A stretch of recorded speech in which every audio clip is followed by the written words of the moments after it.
Imagine setting a course for the edge of our cosmic neighbourhood, aiming for the dense walls of galaxies that surround us. We assume that with enough time, we could cross the emptiness and finally reach them. But the physics of the KBC Void dictates otherwise. As we travel through this vast clearing, the space ahead of us creates new distance faster than we can cross it. The galaxies marking the exit are being carried away by the universe's expansion, receding faster than light can ever chase them. We're about to demonstrate why the horizon literally outruns the traveller, explore how the vastness of this void creates a natural limit, and reveal the solutions that might one day allow us to break the rules and bridge the unbridgeable. If you want to understand the absolute boundaries of our world and how we might overcome them, hit that like button and subscribe, and tell me in the comments, if you could visit any galaxy in the universe, which one would it be? Now settle in, relax, we begin. To understand the cage we're in, you have to understand the nature of the view. When you stand under a dark, clear sky, looking up at that river of diamonds we call the Milky Way, you feel like you are looking at the present moment. You see a star, and your brain tells you it is there, right now, shining down on you. But the sky is not a window into the present. It is a library of ancient history. It is a museum of ghosts. You are never seeing the universe as it is. You're seeing the universe as it was. This is because the messenger of reality, light, is not instant. It is fast, incredibly fast, but it is not infinite. It takes time to cross the gulfs between the worlds. When you look at the moon, you are seeing it as it was 1 second ago. When you look at the sun, you are seeing it as it was 8 minutes ago. If the sun were to suddenly vanish, gravity would hold us in orbit, and light would keep us warm for 8 whole minutes before the darkness arrived. We live in a permanent lag, but for the stars the lag is not measured in minutes, it is measured in lifetimes. The light from the stars you see tonight left its source before you were born, before the pyramids were built, or perhaps before humans walked the earth. You're looking at a postcard that was mailed 1 million years ago, only just arriving in your mailbox today. This delay creates a strange deception. It creates a disconnect between the image you see and the object that created it. Imagine you're watching a ship sailing away from you on a foggy ocean. You can't see the ship itself, only the wake it leaves behind in the water. By the time the waves reach your feet on the shore, the ship has moved on. The waves are real, but they are a memory of where the ship used to be. The universe is exactly like that ocean. The galaxies we see in our telescopes are the waves washing up on our shore. But the galaxies themselves, they are gone. They have moved, and this is where the trap begins to reveal itself. While that light was travelling toward us for millions or billions of years, the space between us and the galaxy was doing something terrifying. It was stretching. The road was getting longer while the car was driving on it. So, when we look at a distant point of light in the sky, we are looking at a phantom. The physical object, the massive island of stars and gas and dust, is no longer where we see it. It has been carried away by the deep currents of the cosmos. It is hundreds of thousands of light years further away than its image suggests. This means the map of the universe we have drawn is a map of a place that no longer exists. It is a map of where things were, not where they are. If you could pause time and instantly teleport to the location of a distant galaxy you see in the sky tonight, you would find nothing but empty, cold, dark. The galaxy has drifted on, and for the vast majority of the universe it has drifted to a place we can never reach. It is tantalizing. It is beautiful.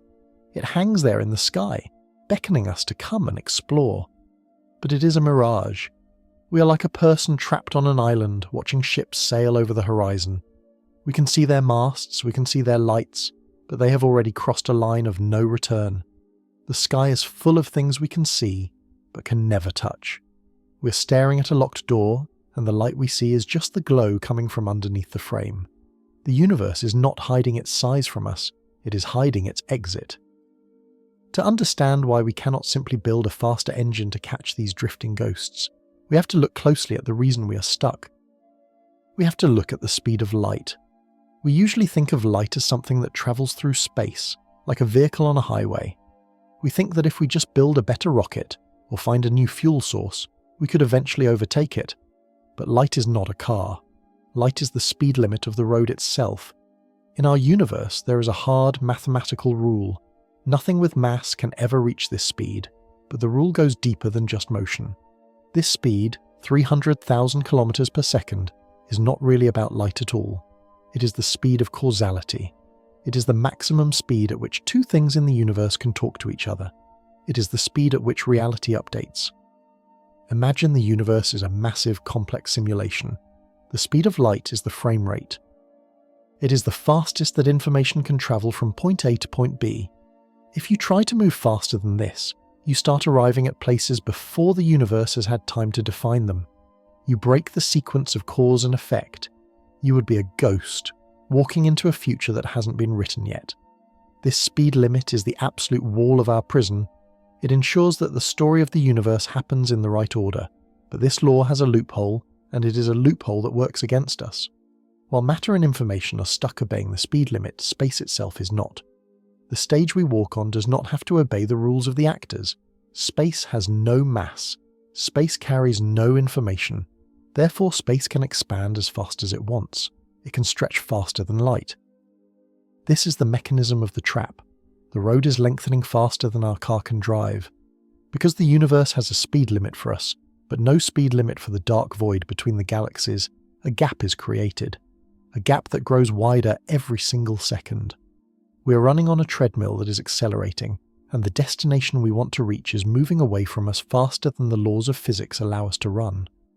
We are not limited by our engineering. We are limited by the geometry of the dark.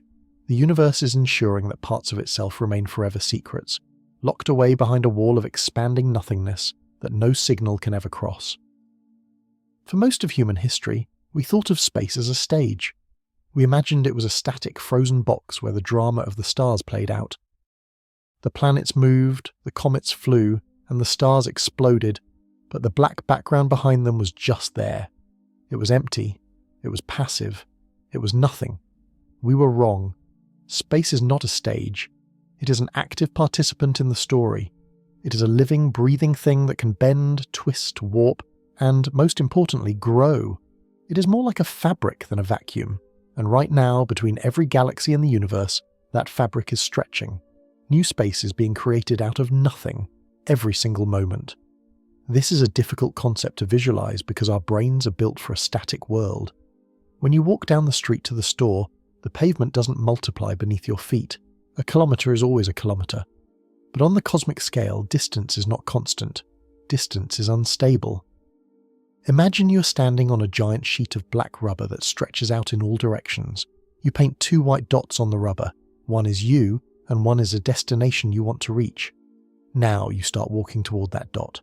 But as you walk, someone grabs the edges of the sheet and pulls. The rubber stretches. The distance you have to cross physically increases while you're walking. If you walk slowly, and the stretching is fast, you will never reach the dot. You could walk forever, putting one foot in front of the other for 1 billion years, but the destination will always move away from you faster than you can approach it. You're not moving backwards, you're moving forwards, but the ground itself is betraying you. This is exactly what is happening to our universe. This is the Cosmic Treadmill. It's important to understand that the galaxies are not flying through space away from us like shrapnel from an explosion. That is a common misconception. If that were true, we could just build a faster ship and catch them. No, the galaxies are mostly sitting still. They are like raisins stuck in a rising loaf of dough. As the dough expands in the oven, the raisins are pushed apart. They aren't moving through the dough. The dough between them is simply getting bigger. This expansion is happening everywhere, all at once. It is happening right now in the room where you are sitting. The space between your eyes and the screen is expanding. The space inside your atoms is expanding. However, on small scales, gravity and atomic forces are strong enough to overpower it. They hold your body, the Earth, and the solar system together against the tide. We are like rocks sitting on that expanding rubber sheet. We are heavy enough that the rubber just slides underneath us without moving us apart. But out in the deep void, between the island clusters of galaxies, there is no gravity strong enough to hold things together. There is nothing to stop the stretching. And so, the void wins. The vast deserts of nothingness get larger. A gap of 1 million light-years becomes 1,000,001, then 1,000,002. This creates a terrifying mathematical reality for any traveller. If you get in a spaceship and head for a distant galaxy, you have to cross a specific amount of space. But as you travel, new space is being born in front of you. You're trying to drain a bathtub while the tap is still running. If the galaxy is close enough, the tap of expansion is slow, and your rocket is fast, so you win. You can reach the Andromeda galaxy because the gravity between us is strong and the distance is short. But if the galaxy is very far away, the amount of space expanding between us is enormous. There is so much new space being created every second that it outpaces the speed of light. The expansion adds up. A tiny stretch across 1 meter is unnoticeable. A tiny stretch repeated across 1 billion light-years becomes a roaring river that sweeps everything away. This implies that there is a specific point in the distance, a cosmic horizon, where the treadmill is moving exactly at the speed of light. Anything beyond that line is lost to us forever. It is not just far away, it is causally disconnected. No signal we send can ever climb up that waterfall of expanding space. We are running on a treadmill that is set to a speed we can never match, watching the rest of the universe slowly scroll off the back edge into oblivion. For a long time, we thought we understood how the story would end. We thought gravity was the only player on the field. Gravity is the great gatherer. It pulls, it binds, it wants to bring the universe back together. We assumed that the expansion of the universe was just momentum left over from the beginning, like a ball thrown into the air.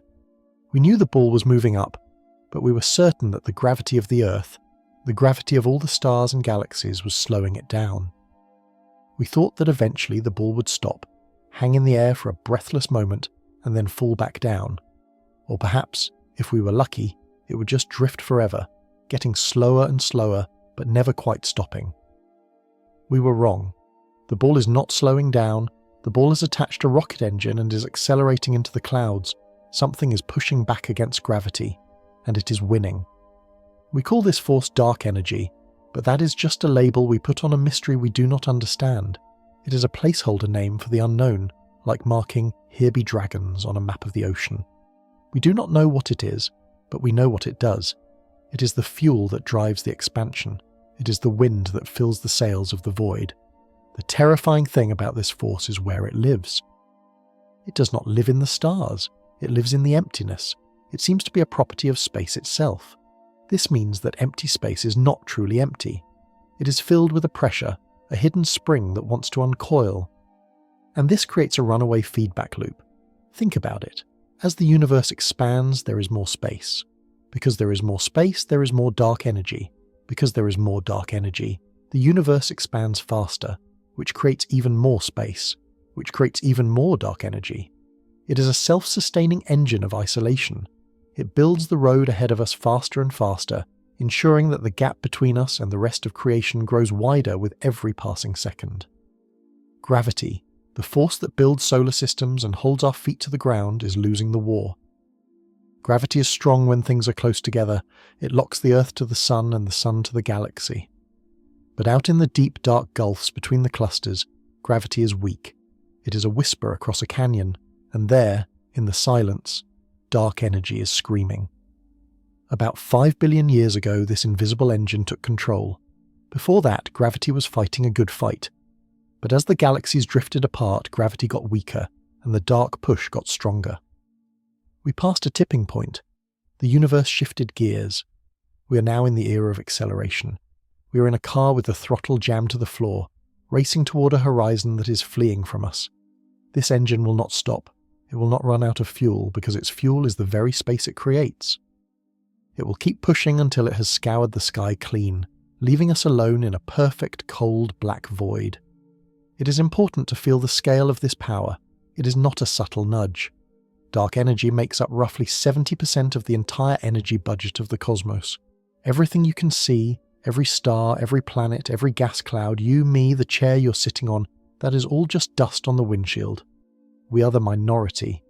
The universe is not made of atoms. It is made of this pushing force. We are just passengers floating in a sea of anti-gravity that dwarfs everything we have ever built or ever known. And it has one goal: to push everything away from everything else, until the cosmos is a collection of lonely islands, separated by oceans so vast that light itself dies before crossing them. To map the prison we are in, we need to draw a circle. This circle is not a physical wall made of iron or stone. It is a mathematical boundary, invisible to the eye but absolute in its power. We call it the Hubble Sphere. It is a giant bubble surrounding Earth, extending out into the deep black for billions of light years. Inside this bubble, the universe is behaving in a way that makes sense to us. The space between galaxies is stretching, yes, but it is stretching slower than the speed of light. This means if we sent a signal, a radio wave, a laser pulse, or a ship moving at light speed, it could technically race across the gap and reach a target. It would take a long time, but it is possible. Inside the Hubble Sphere, we are still connected to the cosmic web. We can still touch the stars. But the moment you cross the edge of this sphere, the rules change. The Hubble Sphere marks the specific distance where the expansion of space hits the critical limit, 300,000 kilometers per second. At this precise line, the river of space is flowing away from us at exactly the speed of light. Think of it like a swimmer in a river. If the river is flowing at 5 kilometers an hour and you can swim at 6 kilometers an hour, you can make progress upstream. It will be slow, but you will move forward. That is life inside the Hubble Sphere. But if you swim further out, into deeper waters where the current picks up speed, you eventually hit a point where the water is moving at 10 kilometers an hour. No matter how hard you swim, no matter how perfect your technique, you are being dragged backward. Relative to the riverbank, you are retreating. Everything outside the Hubble Sphere is in that fast-moving water. The space there is being created so rapidly that it carries the galaxies away from us faster than their light can travel toward us. The light is trying to reach us. It is swimming upstream with all its might, moving at the maximum speed allowed by physics. But the space it is travelling through is lengthening faster than the light can cross it. This leads to a terrifying realization. There are galaxies out there right now emitting light at this very second that we will never see. That light is like a runner on a treadmill that is set too high. It is sprinting toward Earth, but the gap between us is growing faster than the runner can close it. That light will travel forever, fading into the void, but it will never reach our telescopes. You might be confused because we can see galaxies outside this sphere. We have telescopes that look deep into the past, seeing objects that are now receding faster than light. But remember the lesson of the night sky. We are seeing their ghosts. We are seeing the light they emitted billions of years ago, when they were closer to us, when they were still inside the slow-moving water. We are seeing their past, but we are completely cut off from their present. The Hubble Sphere is the effective edge of our future. And here is the worst part. This sphere is not stable. Because of dark energy, the acceleration is increasing, the river is getting faster. This means that over time, galaxies that are currently inside our sphere, galaxies we could theoretically reach today, will eventually be pulled across the line. They will be dragged by the expanding current into the unnavigable deep. The horizon is shrinking, the exit is closing. We are losing contact with the universe chunk by massive chunk, as the current of the void sweeps it all away into the unreachable dark. When we talk about the universe, we usually talk about the observable universe. This is a sphere roughly 93 billion light-years across. It contains everything we can see, everything that has sent light to us since the beginning of time. It is full of perhaps 2 trillion galaxies. It is a treasure chest of infinite possibility. But the name observable is a cruel trick. It implies that because we can see it, it is part of our world. It implies that it is available to us, but the math tells a different story. If we calculate the speed of expansion and the distance of these galaxies, we discover a crushing statistic. Of all the galaxies we can see in our telescopes, of all the trillions of worlds distinct from our own, 94% are already gone. They are currently located beyond the horizon we just discussed. They are in the fast water. If we sent a signal to them today, it would chase them forever and never catch up. If they sent a signal to us today, it would never reach us. The light we see from them is old light, emitted before they crossed the line. We are looking at a photo of a friend who has already boarded a train that never stops. This means that only 6% of the observable universe is theoretically reachable, and that 6% is shrinking every moment. We are not citizens of a vast universe. We are citizens of a small, shrinking pocket of reality. We used to think the universe was a single, connected place. A place where, given enough time, cause and effect could link any 2 points. But the 94% proves that the universe is already fragmented. It has broken into billions of isolated islands of causality. Imagine a puzzle where the pieces are flying apart on a table. At first, they are all touching. Then, gaps appear. Eventually, each piece is so far from the others that it might as well be the only piece in existence. We are on one of those pieces. And we're watching the other 94% of the puzzle slide off the edge of the table. This changes how we must think about our future. Science fiction dreams of a galactic empire that spans the cosmos. We dream of meeting other civilizations from the dawn of time. But the laws of physics have already drawn a border around us. They have said, "You may look at the rest, but you may only touch this tiny part." It is a humbling realization. The vast majority of creation is not just unknown to us, it is permanently unknowable. It has been deleted from our future before we even learned how to build a starship. We are like a child born in a room with a window looking out onto a vast city, but the door is locked and the key was thrown away billions of years ago. We can watch the lights of the city, but we'll never walk its streets. The galaxies fleeing from us do not just vanish like a ship dropping off the edge of the world. They do not blink out. Instead, they fade. They undergo a slow, agonizing transformation that turns them into ghosts long before they are truly gone. This process is called redshift, and it is the veil that the universe draws over its secrets. To understand this, we have to look at light not as a particle, but as a wave. Imagine a sound wave from an ambulance siren. As the ambulance speeds towards you, the sound waves are squashed together, making the pitch high and screaming. As it speeds away, the waves are stretched out, and the pitch drops low and deep. This is the Doppler effect. The exact same thing happens to light. Light is a wave travelling through the fabric of space. When a galaxy is moving away from us, the space between us stretches. This stretching pulls on the light wave itself. It physically lengthens the wave. In the language of colour, short waves are blue and long waves are red. So as a galaxy accelerates away from us into the void, its light becomes redder and redder. This is why we call it redshift. But red is just the beginning. The term is deceptive because it sounds like a mere colour change. It sounds like the universe is just putting on a rose-tinted filter. The reality is much more profound. The stretching does not stop at red.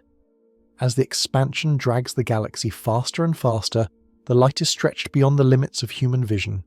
It slides off the edge of the visible rainbow. The galaxy becomes invisible to our eyes, but it is still there, shining in the infrared. This is why we built telescopes like James Webb, to see the heat signatures of these fleeing worlds that have hidden themselves behind the curtain of the visible spectrum. But even the infrared is not safe. As the galaxy crosses the horizon and the speed of separation exceeds the speed of light, the stretching becomes extreme. The light is pulled so taut that it transforms into microwaves. Then, it is stretched further into radio waves. The energy of the light is being diluted, spread thin across the expanding emptiness. Eventually, the wave is stretched so thin that it becomes indistinguishable from the background static of the universe. The signal dies. The galaxy has not stopped shining. It is still blazing with the light of 1 trillion stars, but the space between us has muted its voice.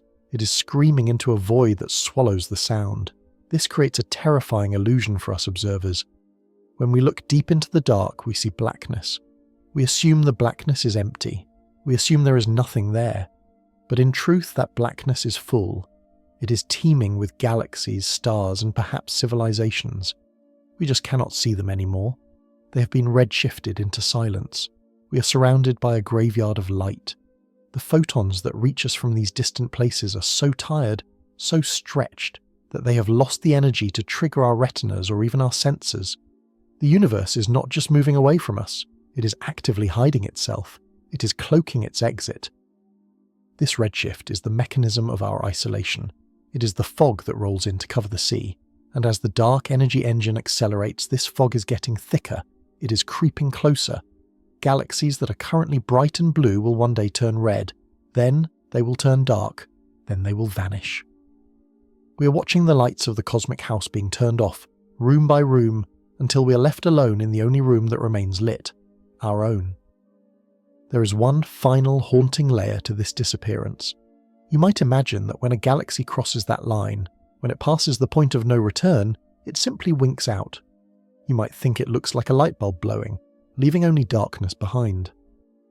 But the universe is far stranger than that. The universe refuses to let go of the image, even after it has lost the object.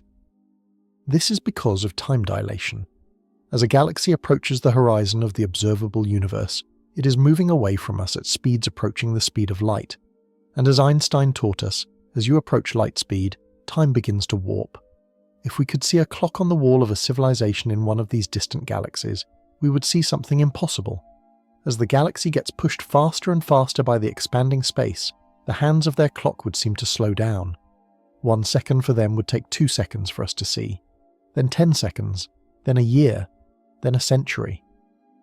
This happens because each photon, each packet of light, has to travel a path that is being stretched more than the one before it. The stream of visual information is being dragged out. The movie of their existence is being played in slow motion. When the galaxy finally hits the horizon, when it physically crosses the line where space is expanding at the speed of light, the image doesn't vanish. It freezes. The light emitted at that final moment tries to reach us, but it is fighting a current that equals its own speed. It is like a runner on a treadmill matching the speed perfectly. It makes no progress, but it doesn't fall back either. It just hangs there. So, to our eyes, the galaxy never actually leaves. It just gets slower and redder and dimmer forever. We see its final moment stretched out into an eternity. It becomes a frozen photograph pasted against the black background of the universe. This means that if you look deep enough into the sky, you're looking at a gallery of things that are already gone. You're seeing the last looks of civilizations that have long since passed over the edge into the unobservable void. They are safe on the other side, perhaps building empires, perhaps dying out, perhaps wondering if they are alone. But to us, they are statues. They are trapped in the amber of expanding space. It is a beautiful and melancholy thought. The universe does not allow us to see the end. It only allows us to see the departure. We never see the moment of severance. We just see the friend waving goodbye from the train, and that wave gets slower and slower until it is just a still image, fading into the dark. We are surrounded by these frozen waves, a sphere of suspended memories that marks the edge of our reality.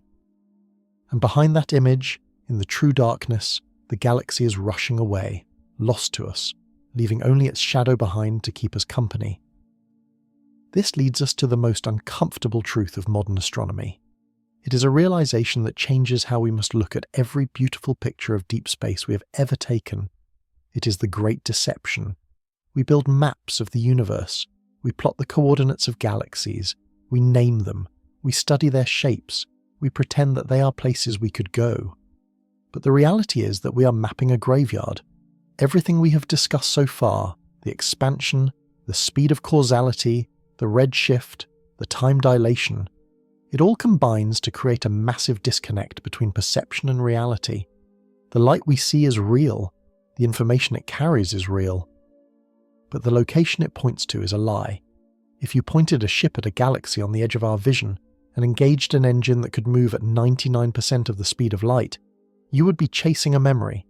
By the time you got to where the galaxy was, it would be billions of light years away. And because the space between you is expanding faster than you can travel, the gap would never close. You would eventually run out of fuel in the middle of a dark, empty void, with the galaxy you were chasing having vanished over the horizon long ago. It is a cosmic mirage. Like a traveller in a desert seeing water that isn't there, we see a universe that isn't there. The sky is full of false promises. It beckons us with the light of 1 trillion worlds, but it has already moved those worlds beyond our reach. This creates a profound sense of loneliness. We are surrounded by a crowd, but we can only speak to the few people standing right next to us. The rest are just video recordings playing on a screen.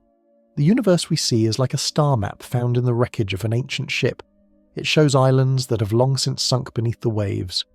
This realization forces us to shrink our ambitions. We have to stop looking at the observable universe as our home. It is not our home. It is the scenery. It is a wallpaper of beautiful, unreachable things. Our actual home, the only part of space we can ever truly influence or touch, is much, much smaller. We have to draw a new circle, a smaller circle. Inside this circle, gravity is still winning. Inside this circle, the expansion is being held back. This is the only territory that matters. Everything else is just a light show put on by the dying past. We must turn our eyes away from the mirage and look down at the life raft we are standing on. We must look at the local group. Amidst all this bad news, the expansion, the dark energy, the disappearing stars, there is one massive piece of good news. there is a loophole. While the universe at large is being torn apart, there are pockets where gravity is still the undisputed king. There are places where the bond between stars is so strong that not even the accelerating void can break it. You live in one of these places. We call it the local group. This is our neighbourhood. It is a cluster of roughly 54 galaxies, spanning a diameter of about 10 million light-years. It includes us, the Milky Way, our giant neighbour Andromeda, the Triangulum Galaxy, and a swarm of smaller dwarf galaxies that buzz around us like bees around a hive. To understand the local group, think of it as a life raft in a stormy ocean. The ocean is the expanding universe. The waves are getting higher and the currents are getting stronger, pulling everything else away.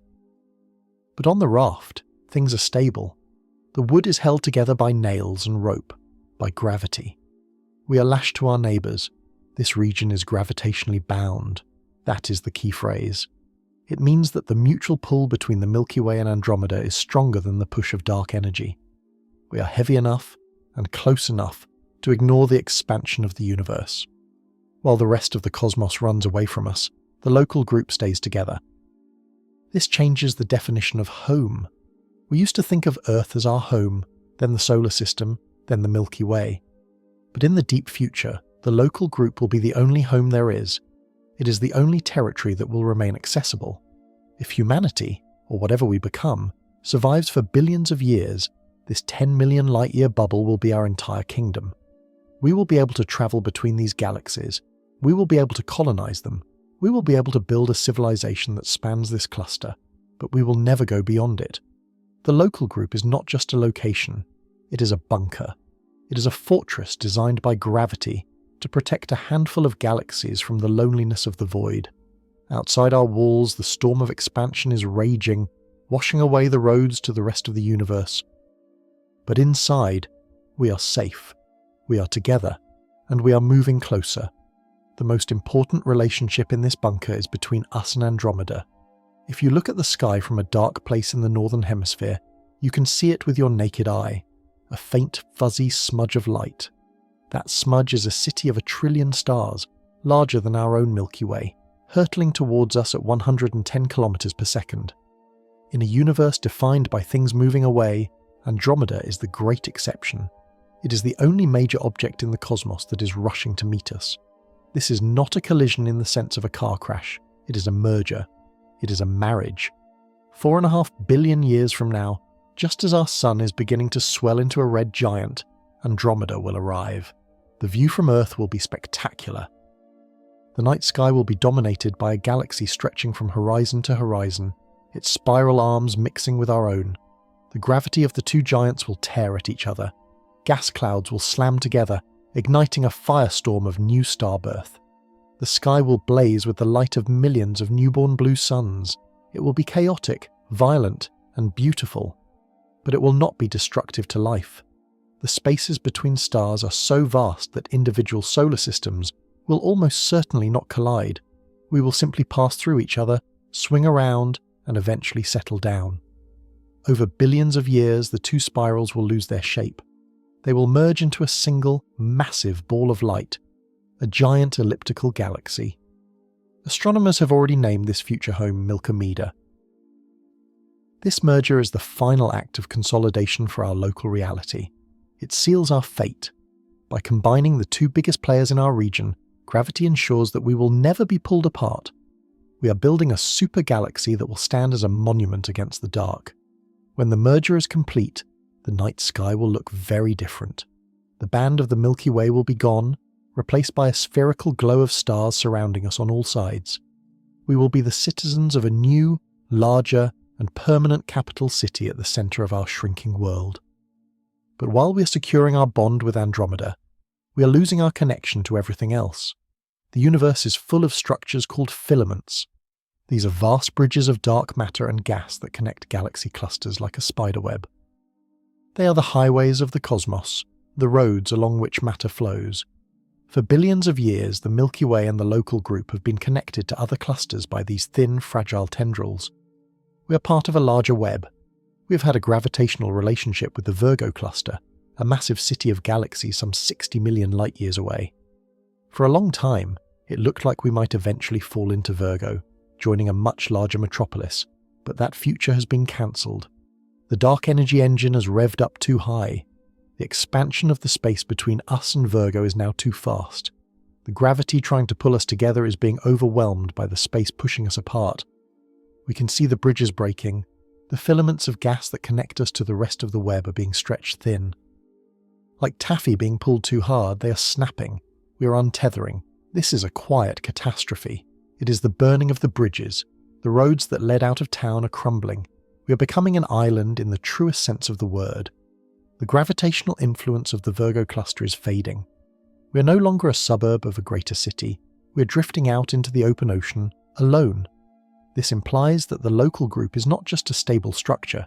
It is an isolated structure. We are cutting ties. The cosmic web, the grand design that links all matter in the universe, is unraveling. It is tearing itself apart at the seams, and we are on one of the fragments that is drifting away from the main continent.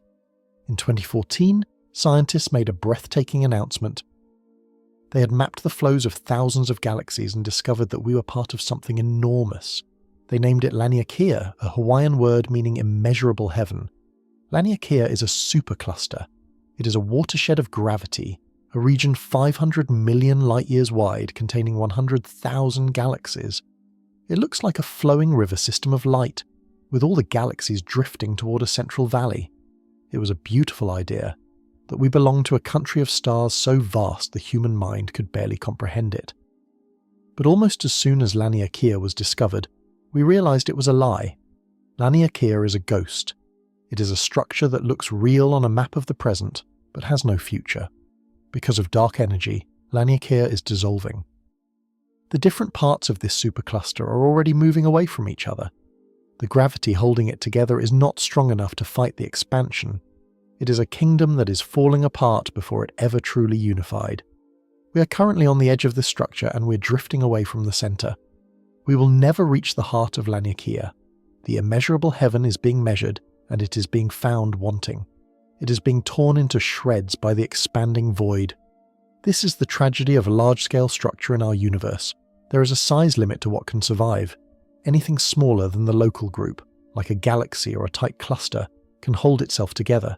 Gravity wins, but anything larger, like a supercluster or a cosmic wall, is doomed.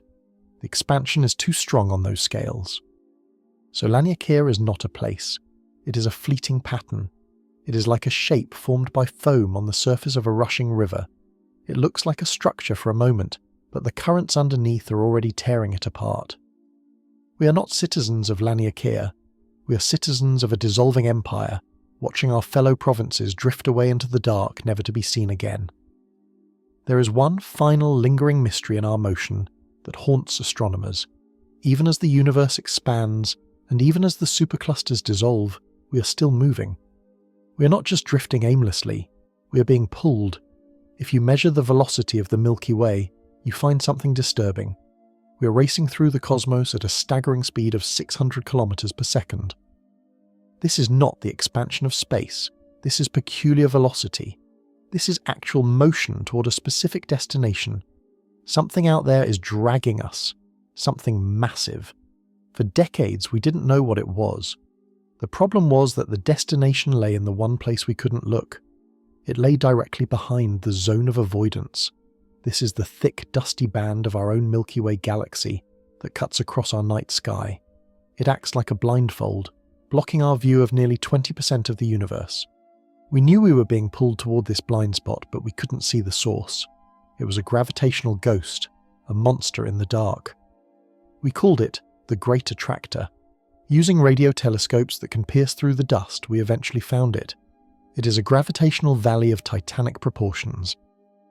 It is a region packed with thousands of galaxies, a concentration of mass tens of thousands of times greater than our own galaxy. It is the heart of the Laniakea structure we just discussed.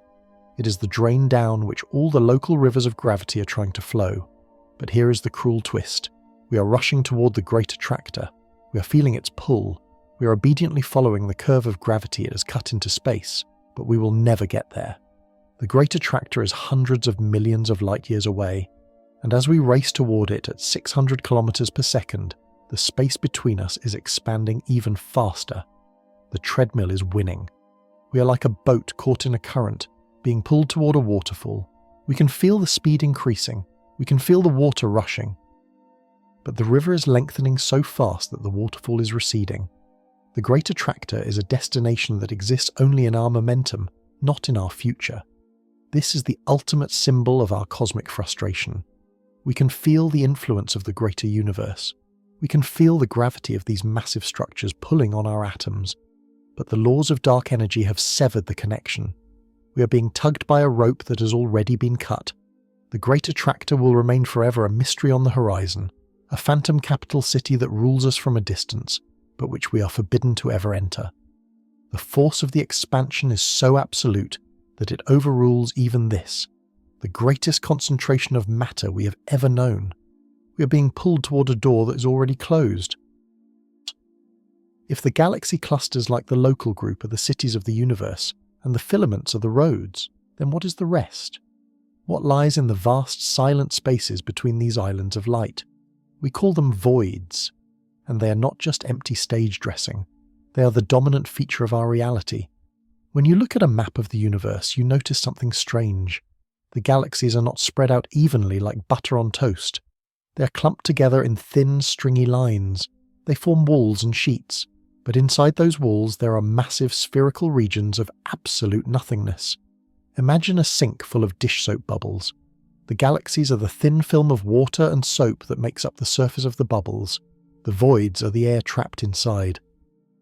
They are gigantic, spherical deserts of emptiness that make up 80% of the volume of the universe. The most famous of these is the Butter's Void. It is a region of space so large that it defies imagination. It is a sphere of darkness 330 million light-years across. To understand the scale of this emptiness, consider this. If the Milky Way were in the centre of the Butter's Void, we would not have discovered the existence of other galaxies until the invention of high-powered telescopes in the 1960s. For all of human history, we would have looked up and seen only our own stars, surrounded by a blackness so deep and so complete that we would have assumed we were truly alone in the cosmos. We would have thought our galaxy was the entire universe. Astronomers call this place the Great Nothing.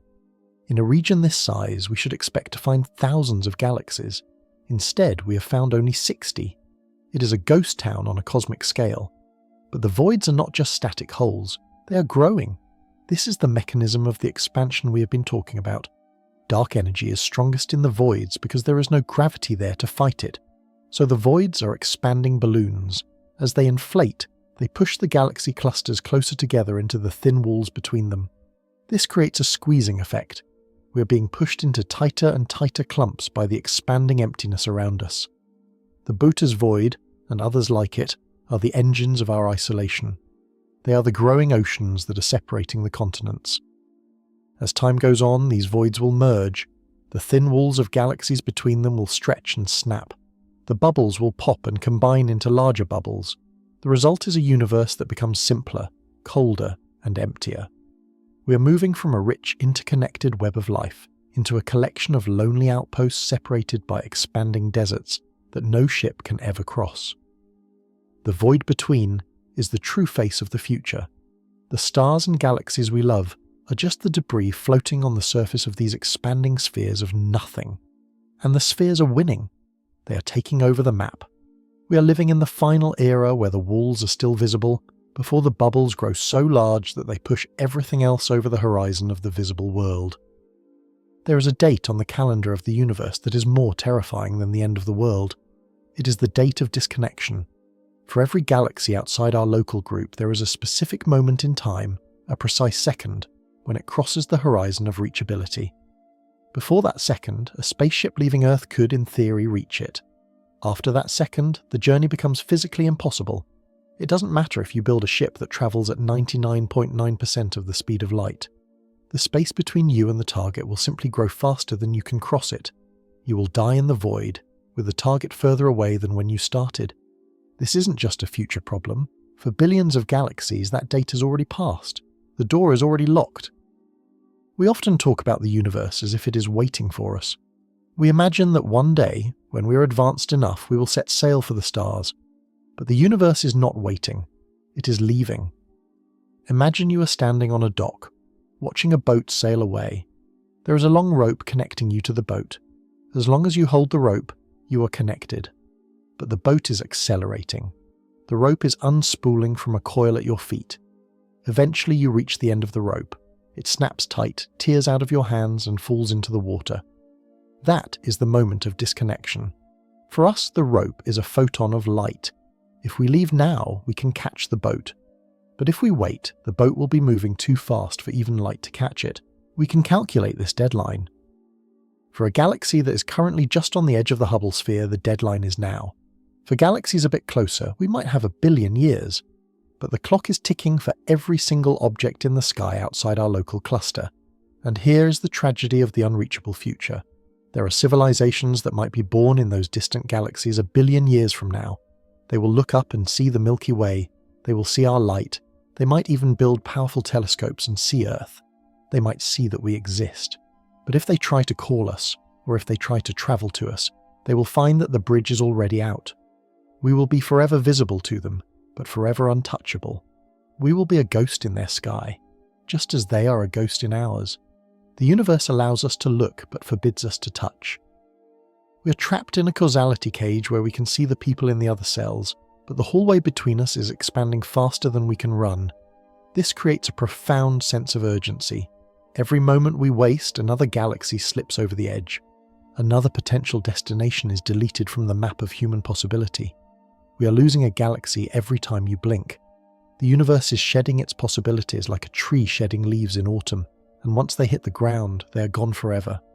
We are living in the time of the great pruning, where the branches of the cosmic tree are being cut off one by one, leaving us clinging to the trunk, watching the rest of the forest drift away. Every relationship ends with a final goodbye. Usually in human life we know when that moment comes. But in the cosmos, the goodbye is silent, invisible, and delayed by billions of years. We have spoken about the galaxies leaving us. We have spoken about the horizon. But we need to zoom in on the messenger itself, the light. Light is not a continuous fluid. It is made of particles called photons. Think of them as letters in a mailbag, delivered one by one.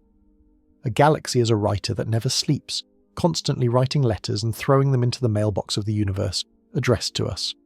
For billions of years, the postman has been reliable. The stream of letters has been constant. We open them, we read them, and we learn the history of that distant world. But the moment the galaxy crosses the event horizon, the moment the space between us expands faster than light, the writer stops being able to reach us. They are still writing, they are still screaming into the void, but the letters they throw into the box will never be delivered. The truck is driving away faster than the mail can be loaded. However, there is one specific letter that makes it. There is one final photon emitted exactly 1 microsecond before the galaxy crosses the line of no return. This is the last photon. Its journey is epic. It travels across a universe that is stretching violently. It is like a swimmer trying to cross an ocean that is widening by the mile. It swims for billions of years. It grows old and tired. The expansion stretches its wavelength, shifting it from blue to red to infrared to radio. It loses energy. It becomes a whisper, but it survives. Eventually, after a journey that spans eons, it falls into the gravity well of the Milky Way. It dodges the stars, passes the planets, and strikes the mirror of a telescope on Earth, or perhaps the eye of a human looking up in wonder. That photon carries the final image of that galaxy. It is the last sentence of the last chapter of a book that has been writing itself for 13 billion years. And once that photon lands, that's it. The next photon, the one emitted a microsecond later, will never arrive. It is trapped in the expanding flow. It will travel forever, getting further and further away from us, but it will never bridge the gap. This means that right now, tonight, the sky is full of last photons. We are constantly receiving the final goodbyes of worlds that are disconnected from us. Every time we point a telescope at the deep edge of the universe, we are witnessing a series of final moments. We are watching the door slam shut. The terrifying part is that we don't know which photon is the last one. The universe doesn't send a notification saying connection lost. The image just fades. It gets dimmer and redder and ghostlier until the gaps between the arriving photons get longer and longer. First, you receive a steady stream. Then, you receive 1 photon every hour, then 1 every year, then one every millennium. The image dissolves into noise. The galaxy doesn't disappear with a bang, it disappears with a long, drawn-out whimper. It becomes a radio ghost, whispering a story that no one can hear until finally the silence becomes absolute. We are left holding the last letter, reading it over and over again, knowing that the writer is gone and no new mail will ever come. Let's fast forward. Not 1,000,000 years or 1,000,000,000. Let's jump 100 billion years into the future. Let's look at the world our very distant descendants might inherit. The silence we just spoke about is no longer a slow process. It is complete. The transition is over. The last photons from the last observable galaxies have arrived, struck the sensors of their ancient telescopes, and faded into memory. The era of the observable universe as we know it has ended. We have entered the era of isolation.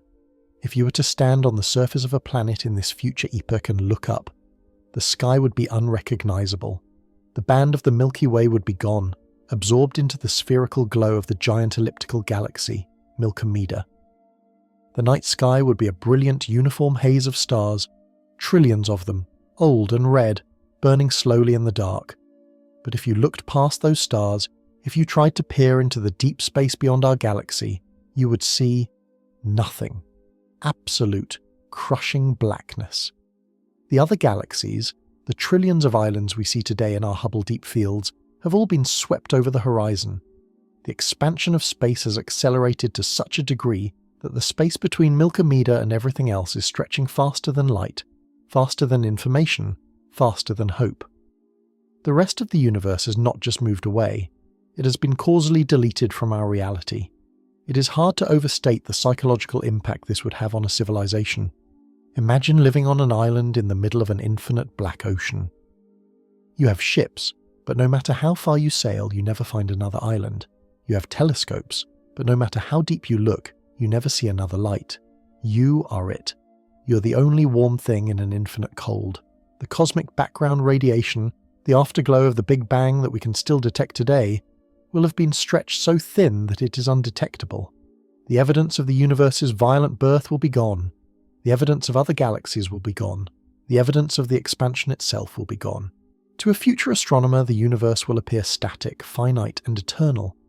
They will look at their galaxy, Milkomeda, and assume that it is the entire universe. They will develop laws of physics that say matter exists only here, space is empty everywhere else. They will be wrong.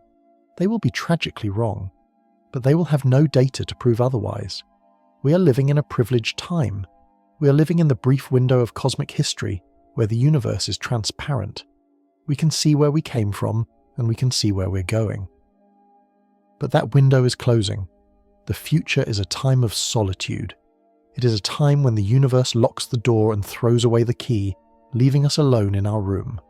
The party's over, the guests have left, and the lights in the street are going out one by one. We will be left with only our own reflection in the window, wondering if there was ever anyone else out there at all. This leads to a terrifying thought experiment. Imagine a scientist born in this future era. Let's call her Dr. Saul. She is brilliant. She has access to technology far superior to ours. She has sensors that can detect a single atom of hydrogen 1 billion light years away. She's the Einstein of her time. Dr. Sol points her super telescopes at the dark sky. She sees the stars of Milkomeda. She maps them perfectly. She understands gravity. She understands nuclear fusion. She has a complete model of her local environment. But when she looks for the Big Bang, she finds nothing. The cosmic background radiation has faded to zero. When she looks for other galaxies, she finds nothing. They have receded beyond the event horizon. When she tries to measure the expansion of the universe, she measures zero. Because all the objects that were moving away are gone. The stars in her own galaxy are bound by gravity, so they aren't expanding. Based on all the available evidence, based on the absolute best science of her time, Dr. Sol will conclude that the universe is static, eternal, and consists of exactly one galaxy, her own. She will write textbooks stating this as a fact. She will teach students that the universe and the galaxy are the same thing, and she will be wrong. This is the amnesia of the future. The universe is not just hiding its contents, it is erasing its history. It is actively destroying the evidence of its own origin. We are currently living in the only time period where it is possible to know the truth. We are living in the golden age of cosmology. Think about that. We usually assume that knowledge increases with time. We assume that future civilizations will always know more than past ones. But in cosmology, this rule is broken. The amount of information in the universe is decreasing. The database is being corrupted. Dr. Sol will never know about the Big Bang. She will never know that the universe was once hot and dense. She will never know that trillions of other galaxies once existed. She will never know that the cosmos is expanding. She will be trapped in a false reality, a Truman Show on a galactic scale, where the walls are painted black and the exit has been bricked over. It makes you wonder, is there something we have already missed? Are we the victims of an earlier amnesia? Is there some crucial piece of the puzzle that vanished 5 billion years ago before we evolved eyes to see it? We look at the universe and think we see the whole picture. But maybe we are just like Dr.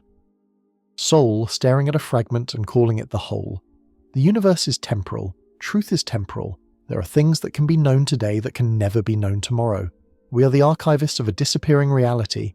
Our job right now is to look up and remember, to write it down, to carve the story of the Big Bang and the expanding universe into stone, into metal, into the very atoms of our world.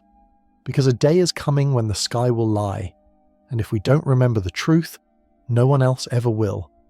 We have talked about galaxies disappearing, but there is an even greater loss happening.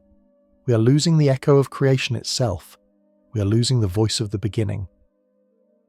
In the 1960s, 2 astronomers accidentally discovered a faint hum coming from every part of the sky. It wasn't coming from a star or a galaxy. It was coming from everywhere at once. They had found the cosmic microwave background, or CMB. This static is the oldest light in the universe. It is the afterglow of the Big Bang.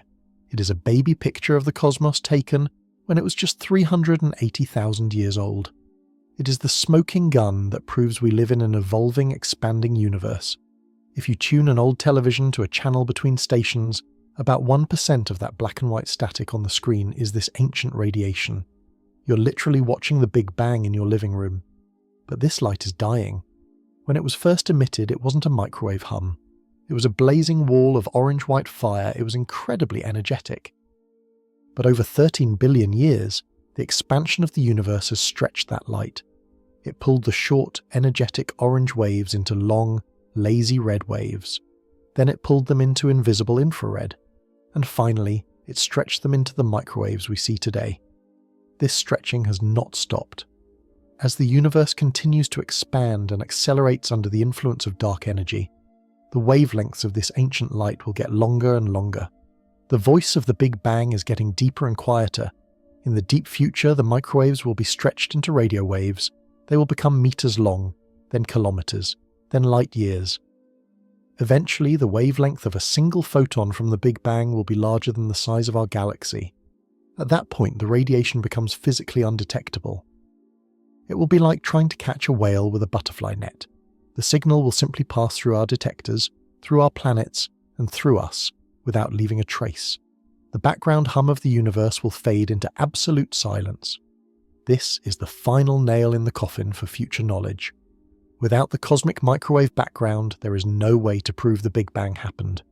It is the only direct evidence we have. When it fades, the origin story of the universe fades with it. Future scientists will have no baby picture to look at. They will have no static on their instruments. They will look at the emptiness between the stars of their home galaxy and see only cold, hard zero. They will assume the universe is effectively absolute zero and always has been. They will assume the cold is the natural state of things, never knowing that the universe was once a furnace. This erasure is thorough. It is methodical. The universe is like a criminal wiping their fingerprints off a weapon. It is cleaning up the mess of its birth. We are lucky enough to be standing in the room while the fingerprints are still fresh. But the cleaning crew is already at work.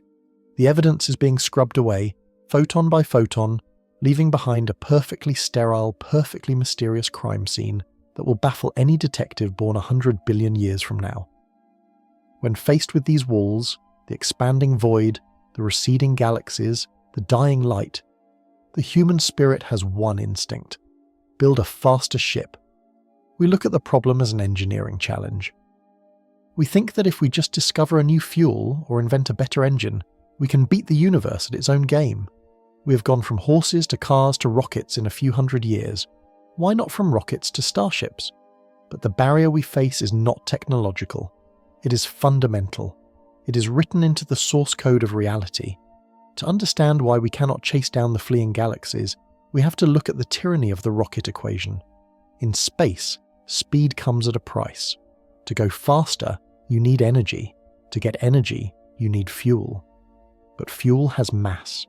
So to carry the fuel you need to go fast, you need a bigger ship, which needs even more fuel to move. It is a vicious cycle, but let's pretend we solve that. Let's pretend we build a ship powered by antimatter, the most efficient fuel in the universe. Let's pretend we can accelerate to 99.9% of the speed of light. We are now moving at the speed of causality itself. We are the fastest thing that has ever lived. Even at this godlike speed, we lose. The problem is the geometry of the track we are running on. Remember the Cosmic Treadmill. The space between us and a distant galaxy is expanding. If that galaxy is beyond the Hubble Sphere, the space between us is being created faster than light. This means that even if our ship is moving at the speed of light, the destination is moving away faster. We are like an ant running along a rubber band that is being stretched. We are running as fast as our legs can carry us, but the rubber in front of us is lengthening. We will never reach the end. In fact, the harder we try, the worse it gets. As we accelerate toward the speed of light, relativity kicks in. Time for the crew slows down. For the astronauts on board, the journey to the edge of the galaxy might take only a few years. But outside the ship, millions of years are passing. This time, dilation is often seen as a way to cheat death and travel to the future. But in an accelerating universe, it is a curse. While the crew enjoys their short trip, the universe outside is aging rapidly. The expansion is accelerating. The galaxy they are trying to reach is being pushed away for millions of years while they experience only minutes. By the time they arrive at where the galaxy used to be, it is gone. It has been carried away by the dark flow. There is no engine that can overcome the expansion of space itself. Speed is useful for moving through space, but it is useless when space is moving against you. We are limited by the speed of light, but the darkness has no speed limit. The void can expand at any rate it chooses. This realization kills the dream of the intergalactic empire. We can colonize our local group. We can hop from star to star within our gravitational bunker, but we cannot cross the voids. They are not oceans we can sail. They are oceans that grow wider with every stroke of the oar. The laws of physics have grounded us. We are not birds free to fly anywhere in the sky. We are flightless birds on an island, looking at a horizon we can never reach. But for a moment, let's ignore the speed limit. Let's ignore the rocket equation. Let's ignore the fact that the universe is moving faster than light.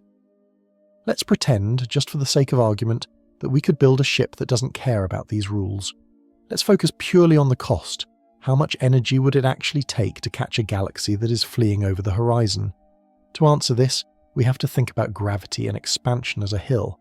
When you leave Earth, you are climbing a hill out of the planet's gravity well. It takes energy. When you leave the solar system, you are climbing a bigger hill. But when you try to leave the local group and chase a receding galaxy, you are climbing a hill that is actively growing taller while you climb it. Because the space between us and the target is expanding, the distance is not just length. It is work. It is resistance. Every meter of new space created by dark energy acts like a current pushing you back. To make progress against this current requires energy. If you're trying to reach a galaxy that is right on the edge of the observable universe, one that is receding at the speed of light, the energy required to bridge that gap begins to climb exponentially. It is not just a lot of energy, it is a mathematical catastrophe. Let's try to visualize the fuel tank you would need. Imagine we harvest the entire energy output of the sun. We capture every single photon it emits for its entire 10 billion year lifespan. We put all that fire into a battery. It's not enough. You wouldn't even make it out of the local group. So let's scale up. Imagine we dismantle the entire Milky Way. We take every star, every black hole, every nebula, and we convert all that mass perfectly into pure energy. We have a fuel tank the size of a galaxy. Surely that is enough? No, it is not even close. Because the universe is accelerating, the galaxy you are chasing is gaining speed every second. This means you need to accelerate constantly just to keep the gap from widening. As you get further out into the void, the expansion gets faster. You have to burn more fuel just to stay in place relative to the target. The calculations show something terrifying. To reach a galaxy that has crossed the cosmic horizon, you would need an amount of energy that exceeds the total energy contained in the observable universe. Even if you burned every star in creation, even if you consumed every atom of matter in existence to propel your ship, you would still run out of fuel halfway across the dark. This is the ultimate bankruptcy of physics. It is not a matter of budget or efficiency. It is a matter of impossibility. The universe demands a toll that we do not have the currency to pay. We are paupers living in a reality that charges an infinite price for freedom. This energy barrier is the bars of our cage. It means that our isolation is not just a result of being too slow, it is a result of being too poor. We are thermodynamically trapped. The universe has set a price for exit that no amount of technology, no amount of Dyson spheres, and no amount of determination can ever afford. We are confined to our local pocket of space, not because we lack the will to leave, but because we lack the universe worth of energy required to buy the ticket. When we run up against the laws of physics, human imagination always looks for a cheat code. We don't want to accept limits. So, we turn to our greatest invention, science fiction. And the king of all cheat codes is the warp drive. The idea is seductive. If you cannot move through space fast enough, why not move space itself? The Alcubierre drive, a theoretical concept based on Einstein's own math, suggests that we could build a bubble around a ship. We could contract space in front of us and expand space behind us. We would ride a wave of distorted geometry, surfing across the cosmos faster than light without ever actually breaking the local speed limit. It sounds perfect. It sounds like the key to the locked door. If we can just figure out how to build it, if we can just find enough negative energy to power it, we could laugh at the speed of light. We could zip out to the edge of the universe, catch those receding galaxies, and say hello. But the universe is one step ahead of us. It has already deployed a countermeasure against warp drives. In fact, it is using a warp drive against us right now. Remember what dark energy is doing. It is expanding space. It is creating new distance between galaxies. In a very real sense, the galaxies that are fleeing from us are riding a warp wave. They are surfing on the expansion of the universe. This creates a battle of the warps. If we build a ship that compresses space in front of it, we are trying to eat up the road. But the universe is building the road faster than we can eat it. If the space between us and a distant galaxy is expanding at twice the speed of light, and our warp drive can only compress space at 1.5 times the speed of light, we still move backward. We are still losing ground. To catch a galaxy on the other side of the horizon, our artificial warp bubble would have to be stronger than the natural warp expansion of the entire universe. We would have to overpower the cosmology of creation itself. And there is a deeper, more subtle problem with the warp drive. It is the problem of the destination. To warp to a location, you need to know where it is. You need coordinates. But remember, the light from those distant galaxies is old. It shows us where they were, not where they are. If you aim your warp ship at the image of a galaxy in the sky and engage the drive, you are aiming at a ghost. By the time you arrive at those coordinates, the galaxy is billions of light years away. It has moved. But, you might say, we can calculate where it went. Can we? The expansion of the universe is not perfectly smooth. It is chaotic.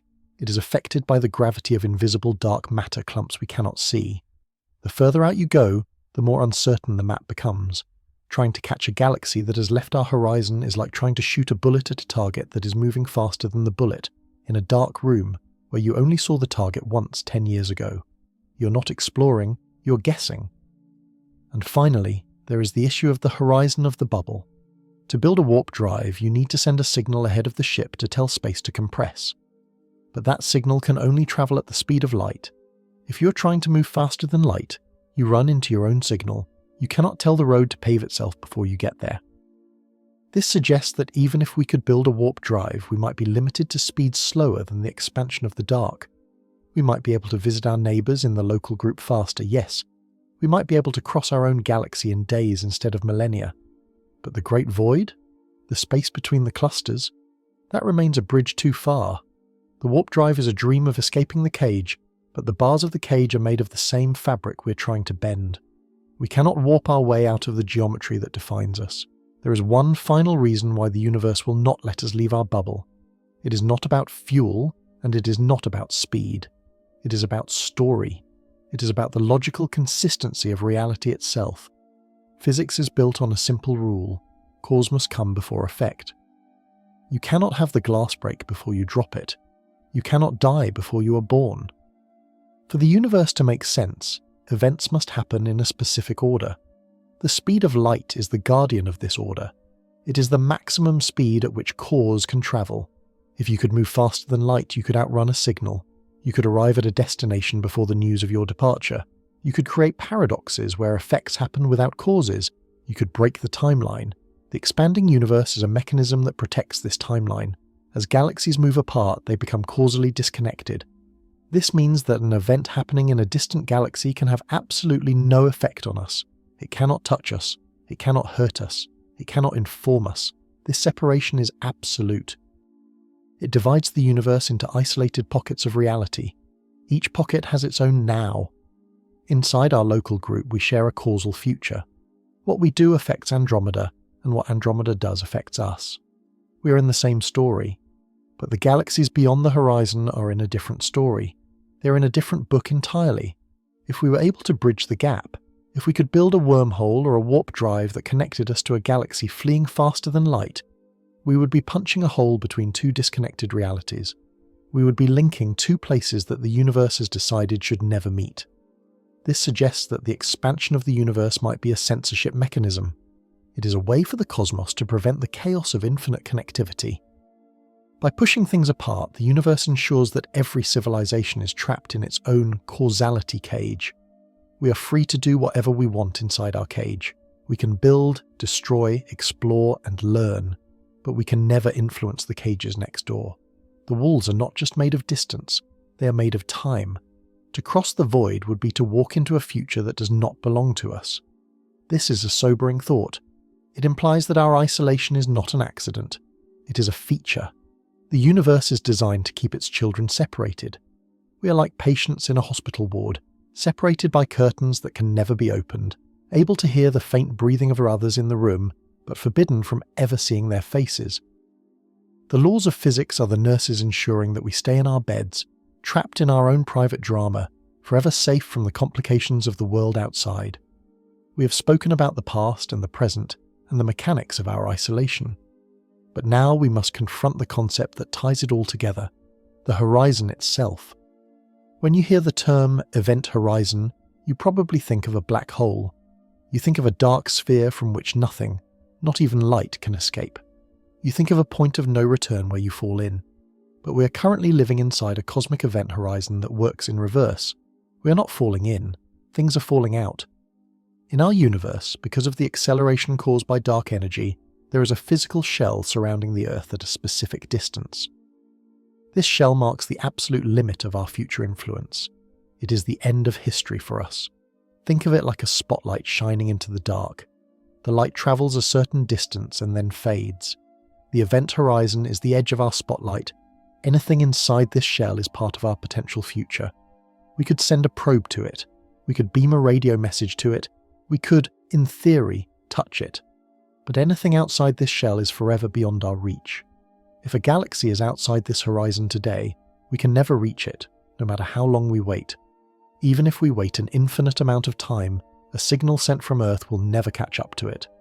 The terrifying part is not that this horizon exists, it is what it is doing. In a normal, non-accelerating universe, the horizon would expand. As time passed, light from further and further away would reach us, and we would see more and more of the cosmos. But in our accelerating universe, the effective horizon is shrinking in terms of moving coordinates. This means that the number of galaxies we can reach is dropping. Every second, massive clusters of stars are passing through this membrane. They are crossing the event horizon of the future.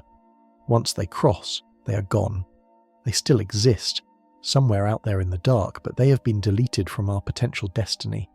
It is a silent, invisible exit. There is no flash of light when a galaxy crosses the line. There is no fanfare. It just quietly transitions from reachable to unreachable. It slips from the realm of the possible into the realm of the impossible. This implies that our future is finite. There is a maximum amount of matter, a maximum amount of energy, and a maximum amount of information that we can ever access. We do not live in an infinite universe of possibilities. We live in a finite bubble of opportunity that is leaking its contents into the void. We are like a person standing in a room where the walls are slowly moving inward. We don't feel the squeeze yet because the room is still huge.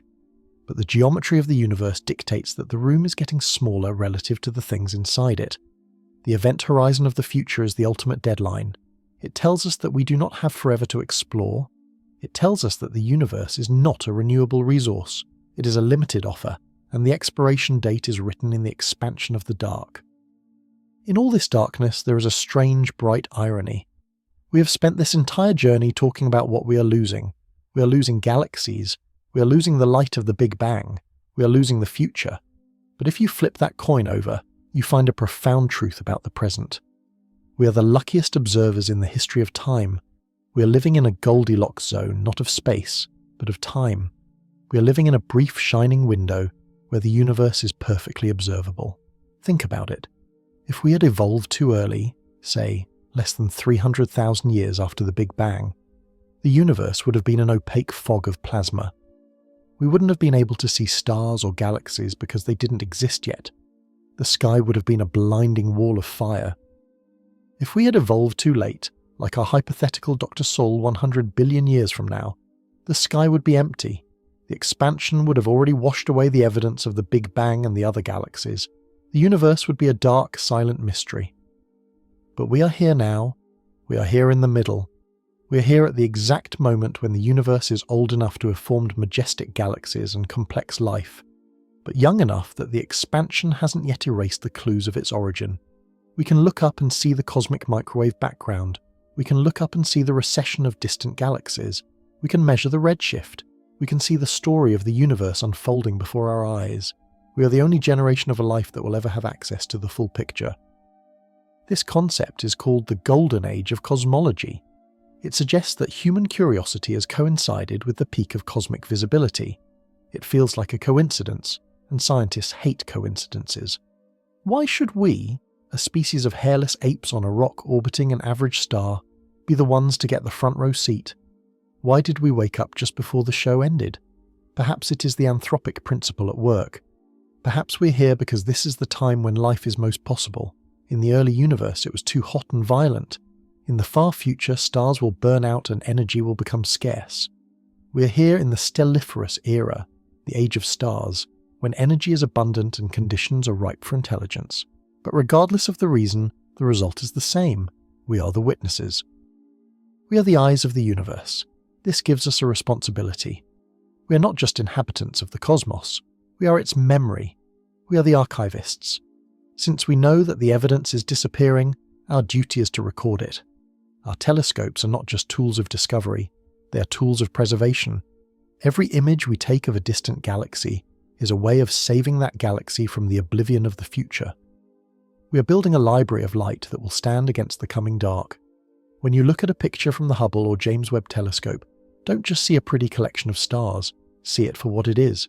A fleeting glimpse of a truth that is slowly vanishing. We're standing on a mountaintop watching a beautiful sunset. The sun is going down. The night is coming. But for this brief, glorious moment, the view is spectacular, and we are the only ones here to see it. If we accept that we are the only ones who can see the full story, then our role in the universe changes. We are no longer just accidental tourists. We are the librarians of existence. We are the archivists of time. Imagine a library that is slowly burning down. The books on the shelves contain the only record of history, the only proof of what came before. The fire is spreading. The smoke is thickening. Most people would flee. But the archivist stays. The archivist grabs every book they can reach, copies every page, and scans every image before the flames consume them. This is exactly what our astronomers are doing. Every time a telescope like James Webb or Euclid stares into the deep field, it is saving a piece of the universe from being forgotten. When we map the position of a distant galaxy, we are creating a permanent record of something that will one day be erased from the sky. When we measure the temperature of the cosmic background radiation, we are writing down the birth certificate of the cosmos before the ink fades. We are building a legacy. We're creating a message in a bottle to throw into the ocean of the deep future. We do not know who might find this message. Perhaps it will be our own distant descendants, living eons from now in a galaxy that has gone dark. They will grow up under a black sky, but they will have our archives, they will have our data. They will be able to look at our ancient hard drives and see a universe teeming with light. They will see the Big Bang, they will see the web of galaxies. They will know that they are part of something grander than their own lonely island. Or perhaps the message will be found by someone else, another civilization, born in the twilight of the stars who never knew the sky could be anything but empty. If they find our records, our golden discs, our radio signals, our digital footprints, they will learn the truth of their own origins. They will learn that the cold, dark void they live in was once a firestorm of creation. This elevates science from a pursuit of curiosity to a moral imperative. We are not just studying physics for the sake of it. We are fighting against the amnesia of the universe. We are fighting against the second law of thermodynamics. We are fighting against the void itself. By observing, we are preserving. By understanding, we are immortalizing. There is a profound beauty in this duty. It gives meaning to our smallness. We may be tiny, fragile creatures living on a speck of dust, unable to leave our local bubble. We may be trapped by the speed of light and the expansion of space, but our minds can reach where our bodies cannot. Our memory can outlast the stars. We are the consciousness of the cosmos. We are the way the universe knows itself, and as long as we keep looking up, as long as we keep recording what we see, the universe will not be forgotten. The light may leave us, but the knowledge of the light will remain. We are the keepers of the flame, shielding it with our hands against the rising wind of the dark. Throughout this journey, we have talked about the void with fear. We have called it a cage, a trap, a prison. We have lamented the things we cannot reach. It is natural to feel this way. The human mind craves the infinite. We want no barriers. We want to believe that if we just walk far enough, we will find something new. But perhaps we are looking at it wrong. Perhaps the wall around us is not a punishment. Perhaps it is a gift. Imagine for a moment that the universe was truly infinite and perfectly accessible. Imagine we could snap our fingers and visit any of the trillions of galaxies instantly. What would that mean? It would mean that nothing is special. If you have infinite gold, gold becomes worthless. If you have infinite time, a moment has no value. In an infinite, accessible universe, every discovery would be just one of an infinite number of identical discoveries. There would be no urgency. There would be no preciousness. We would be drowning in a sea of too much. The limits of our reality are what give it meaning. The fact that we cannot leave the local group forces us to focus on it. It forces us to appreciate it. We are not lost in an endless forest. We have been given a garden, a very large, very beautiful garden. It contains the Milky Way, Andromeda, the Triangulum Galaxy, and dozens of dwarfs. It contains trillions of stars. It contains more planets than there are grains of sand on every beach on Earth. It is enough. It is more than enough. To explore just our own galaxy, to visit every star system in the Milky Way, would take us millions of years. To explore the local group would take billions. We have been given a playground that is exactly the right size for our longevity. It is large enough to keep us exploring until the stars burn out, but small enough that we can eventually call it home. The darkness of the void acts as a frame. A painting needs a frame to focus the eye. Without a border, the image spills out and loses its power. The expanding void is the frame around our existence. It directs our attention inward. It tells us, do not worry about what is happening a billion light years away. You cannot change it. You cannot touch it. Focus on this. Focus on your neighbours. Focus on the stars you can actually reach. This is the meaning of finite. It is the comfort of knowing that the list of things we can touch is not endless. It makes every star in our sky precious because it is one of the few that will stay. It makes every connection we make within our local cluster vital because these are only neighbours we will ever have. We often equate freedom with the lack of boundaries, but true freedom is found within boundaries. A game is only fun because of the rules. A sonnet is beautiful because it only has 14 lines. Our existence is beautiful because it is confined to this specific bubble of space-time. We are not trapped. We are defined. We are not prisoners. We are residents of a specific, exclusive zip code in the cosmos, and it is a wonderful place to live. In the 18th century, before we knew what galaxies were, the philosopher Immanuel Kant looked at the fuzzy nebulas in his telescope and coined a beautiful phrase. He called them island universes. He imagined them as isolated disks of stars floating in an infinite ocean of empty dark. He was right, but in a way he never could have predicted. He thought the universe was made of many islands. But for us, in the deep future, there will be only one. After the merger with Andromeda is complete, and after the smaller dwarf galaxies have been consumed, our local group will settle into a stable, permanent state. We will no longer be a collection of spirals. We will be one single titanic entity. This supergalaxy will be an elliptical galaxy. It will not have the flat spinning arms of the Milky Way. It will be a vast three-dimensional sphere of light, a swarm of 1 trillion stars buzzing around a supermassive black hole heart. It will be a cathedral of gravity so strong that the expansion of the universe can never tear it apart. This is our fortress. This is the island universe. Life in this future era will be very different from life today. We currently live in a universe of explosive growth and violent change. But the island universe will be a place of maturity. The great star-forming factories will eventually shut down. The blue giants that explode and die young will vanish. The sky will be dominated by red dwarfs, small, efficient, stable stars that can burn for trillions of years. This is not a dying world. It is a stable world. It is a civilization that has moved past the volatile energy of its youth and settled into a long, prosperous adulthood. The inhabitants of this island will look out at the void and see it as a natural barrier, like the ocean surrounding a continent. They will not feel the urge to cross it, because they will know there is nothing on the other side for them.